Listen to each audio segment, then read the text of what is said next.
Happy Canada Day, bitches. Today, I'm gonna talk about the Great Canadian Civil War of 2017. Submarine warfare. April warfare. I'm Indy Neidell, and welcome to Hell. I think Canadians have a special place in Hell. After all, they live there.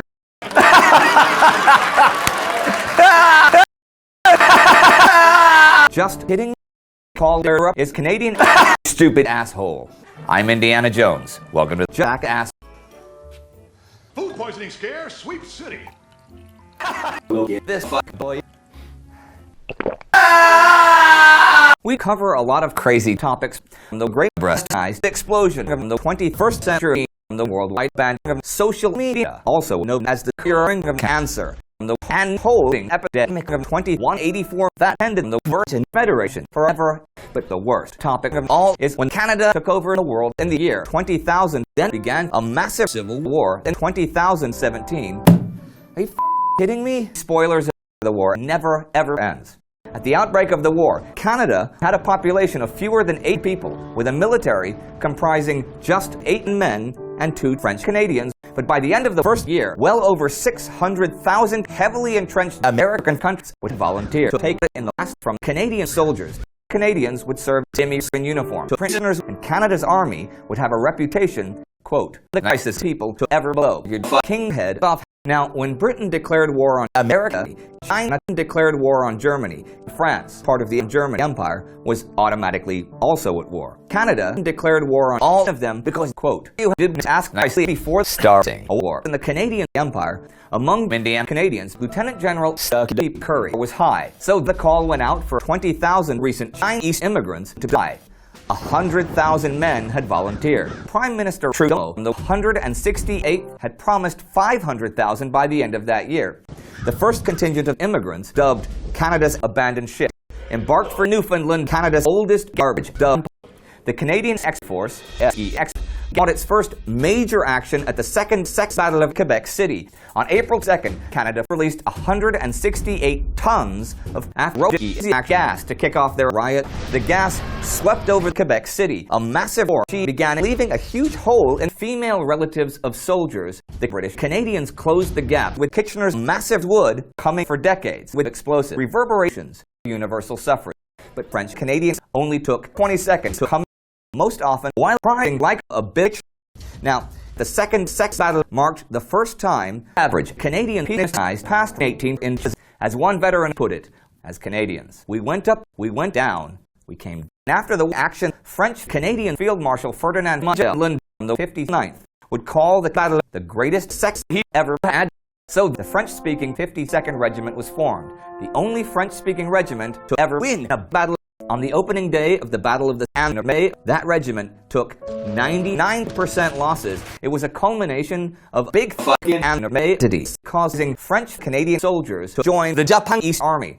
The French army leader, he told his chief of staff that he should bring in General Massif to stop the Japanese attack. But all they actually did was the heroic Ferdinand Magellan, who said to the Japanese army, quote, Canadian women have very, very large anime-sized breasts, causing the Japanese army to become Canadian immigrants after reforming and fighting together as a unified French and Japanese Canadian unit. King Canadian of High bestowed the prefix Royal pain in the ass on the regiment. This was the only time this honor was given. Another thing, the President of America, Matt Damon, from the 99th, who before the war was actually a failed actor, decried the Canadian occupation of USA, saying, quote, I don't like Jimmy's Matt Damon has his own brand of coffee, and now he wants Canada out of his country. Prime Minister Trudeau said, what did you just say? That's right, I don't like fucking Jimmy's. You've got 24 hours to make all the right moves. Now get the fuck out. Trudeau said, I can crack your stupid head open like a walnut with my butt. Later that day, just off Washington Harbor, a French-Canadian ship that was carrying 2,653 tons of maple syrup collided with the White House, which then erupted into a massive explosion, which ripped through the city. Trudeau said, "That's going to be fantastic. It's the second time we destroyed this building." It's Canadian tradition. Matt Damon said, "Fuck, I'm under siege." Trudeau, "You fucking snake. You're not above the law." Matt Damon is the law. Matt Damon will act his vengeance. It was the largest nuclear maple syrup explosion ever, killing nearly 200,000 fat Americans from diabetes. China said, "We've seen Americans die by the hundreds of thousands." Good riddance.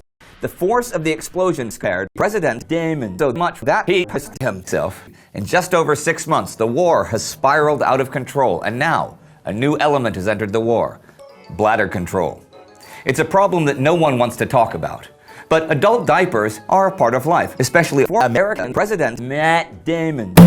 Are you kidding me? That's it. Fuck you, call her up. No one makes fun of America. Prepare to answer to Indy Neidell, bitch, asshole. Here's a side note that I find especially interesting. In 2041, Carl Tongue was made an honorary Canadian for his contribution to fashion. Also, he was made a Canadian citizen, which... If you have any political opinions on this video, fuck off. I don't give a shit. Konnichiwa, bitches, what up? Call their 11th of your YouTube. Cover a lot of stupid topics we can't advertise on these videos. Good.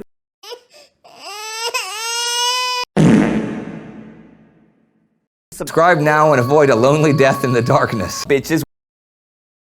Eat her head.